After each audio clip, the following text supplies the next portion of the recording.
ગુજરાત વિધાનસભાની ચૂંટણીઓ જાહેર થઈ ચૂકી છે। સમગ્ર ગુજરાતમાં વિવિધ ઉમેદવારો પોતાના નામાંકન દાખલ કરી રહ્યા છે। ત્યારે ખાસ કરીને વાત કરવામાં આવે તો ગુજરાતને પાડોશનું રાજ્ય કહેવાય રાજસ્થાનના જે મંત્રી છે આપણી સાથે જોડાયા છે। ખાસ કરીને મંત્રીશ્રી जानवा मांगीश, फिलहाल गुजरात की जो बात करें तो गुजरात में ये जो चुनाव आप किस हद तक दिखते हैं? चुनाव कौन सी पार्टी लीड करेगी, किस तरह से करेगी, कौन से काम अभी जोरों पे चल रहे हैं, किस तरह से चुनाव जीतेंगे? ऐसा है कि गुजरात की जनता और देश की जनता नरेंद्र मोदी जी के साथ है, नरेंद्र मोदी जी के विकास के साथ है और राष्ट्रवाद के साथ है। इसलिए गुजरात के अंदर जो नरेंद्र मोदी जी जब मुख्यमंत्री थे तब जो विकास हुआ और उसके बाद में अभी जब प्रधानमंत्री रहते हुए जो गुजरात का विकास करवाया है, और जब डबल इंजन की सरकार काम करती है तो निश्चित रूप से विकास होता है। और यही ध्यान में रखकर गुजरात की जनता नरेंद्र मोदी जी के साथ है, भारतीय जनता पार्टी के साथ है, और निश्चित रूप से यहाँ पर पूर्ण बहुमत की सरकार बनेगी और लगभग 150 से अधिक सीटें भारतीय जनता पार्टी की आएगी। ये निश्चित रूप से यहाँ के गुजरात के जनता ने मानस बना लिया है और पूर्ण यकीन के साथ कह सकता हूँ कि यहाँ पर गुजरात के अंदर पूर्ण बहुमत की सरकार बनेगी। खास करके मंत्री जी बात की जाए कि ये पूरा जो आदिवासी पूरा इलाका है, वर्षों से कांग्रेस का गढ़ रहा है, इस बार इस इलाके के बारे में क्या कहेंगे? ऐसा है कि आदरणीय प्रधानमंत्री नरेंद्र मोदी जी सबका साथ सबका विकास के ऊपर काम कर रहे हैं और इसी की वजह से देश के अंदर जो एक गरीब तबका या जो कभी कहीं वहाँ पहुँच नहीं हुई, वहाँ पर भी आज विकास हो रहा है, वहाँ पर भी उनका व्यक्तिगत काम हो रहे हैं। और इसलिए आदिवासी क्षेत्र के लिए भी प्रधानमंत्री जी ने बहुत बड़े काम करवाए हैं।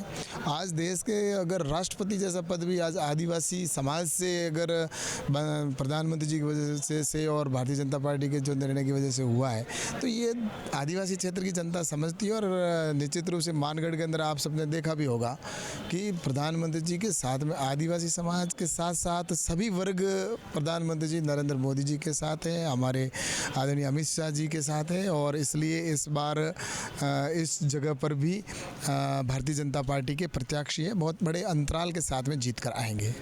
खास करके आखिरी सवाल पूछना चाहूँगा, गुजरात में जिस तरह से पक्ष विपक्ष की बातें चल रही है, आक्षेप प्रत्याक्षेप की बात चल रही है, आम आदमी पार्टी भी अपना इस बार सभी जगह पे अपने प्रत्याशी खड़ा कर रहे हैं, जीत के बारे में क्या कहेंगे? ऐसा है कि कांग्रेस को देश की जनता ने देख लिया और कांग्रेस पूरे देश के अंदर हाशिए पे पहुंच चुकी है। आज देश भर के अंदर देखा जाए तो सिर्फ 1-2 प्रदेशों के अंदर कांग्रेस की सरकार रह गई है।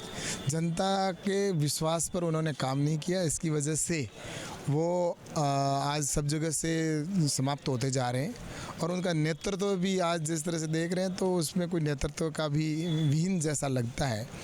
और रही बात आप पार्टी की, तो आप पार्टी को दिल्ली की जनता ने भी देख लिया, उनके वहाँ पर हम तो रहते हैं, वहाँ पर देखा है, वहाँ की दिल्ली की जनता ने भी अब पूर्ण रूप से उनको नकार दिया है। और निश्चित रूप से ये झूठे वादे करके आए हैं और ये सब जानते हैं कि अन्ना हजारे जी के कंधे के ऊपर बंदूक रखकर इन्होंने जिस तरह से भ्रष्टाचार किया है, उनके वजह से सरकार में आए।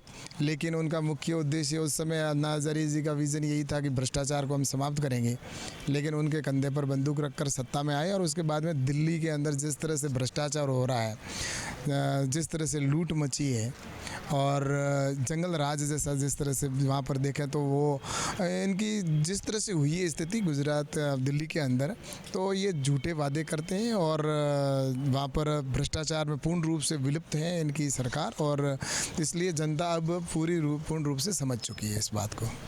तो ये थे केंद्रीय मंत्री जिनका कहना था कि आने वाले दिनों में गुजरात में से भी 150 से ज़्यादा सीट भाजपा जीतेगी।